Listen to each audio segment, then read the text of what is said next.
స్థిరో గంగావర్తః స్తనముకుళరోమావళిలతా కళావాలం కుండం కుసుమశరతేజోహుతభుజః రతేర్లీలాగారం కిమపి తవ నాభిర్గిరిసుతే బిలద్వారం సిద్ధే గిరిశనయనానాం విజయతే. అమ్మా పార్వతి, నీ యొక్క నాభి ప్రదేశం అనిర్వచనీయం, శోభాయమానం. అది గంగా నదిలో నీటిసుడి. వక్షములను పూలమొగ్గలు పూసిన రోమావళికి అది పాదు వంటిది.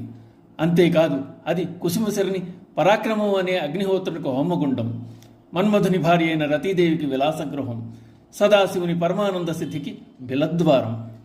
అమ్మవారి నాభి ప్రదేశం నుండి అనాహతం వరకు ప్రాకిన రోమావళిని ఒక పొగతీగగా, హృదయము నుండి మణిపురముకు దిగిన సూక్ష్మమైన కాళిందీ తరంగముగా, అమ్మవారి హృదయ స్థానము నుండి జారిన వ్యోమముగా వర్ణించిన శంకరులు ప్రస్తుత 78వ శ్లోకంలో మధ్యకూటములోని అమ్మవారి నాభి ప్రదేశ వర్ణనను కొనసాగిస్తున్నారు. నాభ్యాలవాల రోమాళి లతా ఫలకుచిద్వయ్య అని గానం చేశారు వసిన్యాది వాగ్దేవతల లలితా సహస్రంలో. సాముద్రిక లక్షణాలను అనుసరించి శంకరులు అమ్మవారిని ఉత్తమ జాతి లేక పద్మినీ జాతి స్త్రీ అన్నారు. స్థిరో గంగావర్త, అమ్మవారి నాభి గంగా నదిలోని స్థిరమైన నీటిసుడి. దేవతలను అర్థం చేసుకునే విషయంలో నాభి అనగా అంతరిక్షం, ఆలవాలం అనగా పాదు. నాభి నుండి కిరణపుంజములు నూగారులత వలె ఊర్ధ్వముఖంగా పాకినప్పుడు ఆ తీగకు 2 ఫలములు బయలుదేరి స్తనద్వయములుగా రూపుదిద్దుకున్నాయి. అంతరిక్షంలో ప్రకాశిస్తున్న ఆ ఫలములే సూర్యచంద్రులు. అమ్మవారు విశ్వవిగ్రహ, అంతరిక్షమే అమ్మవారి నాభిస్థానం. వైదిక భాషలో రోమములు అనగా కిరణములు. అంతరిక్షం నుండి అనేక కాంతిపుంజములు విశ్వమంతటా వ్యాపిస్తున్నాయి. సూర్యచంద్రులు ఆ తీగకు ఫలించిన ఫలముల వలె ఉండి వెలుగు ప్రసరించి ఆహారం నొసగి సమస్త జీవరాశులను పోషిస్తున్నారు. కనుక అమ్మయే ఈ విశ్వం అంతటికీ పోషకురాలు. కుసుమశరుడు మన్మధుడు. అమ్మవారి నాభి మన్మధునికి ఆశ్రయస్థానం, రతి మన్మధులకు విలాసస్థానం.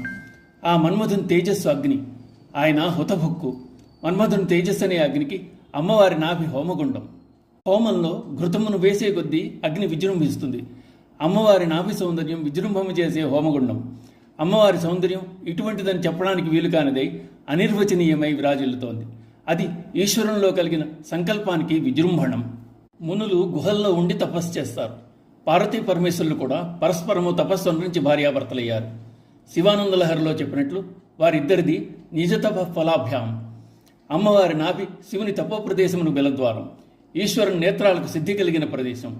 అమ్మవారి నాభిని కేవలం శివుడు మాత్రమే దర్శింపగలడు. ఇతరులెవ్వరికీ అది దుర్లభం. అది ఆయన నయనాలు చేసుకున్న తపఫలం. శ్రీ మాత్రేయ నమః.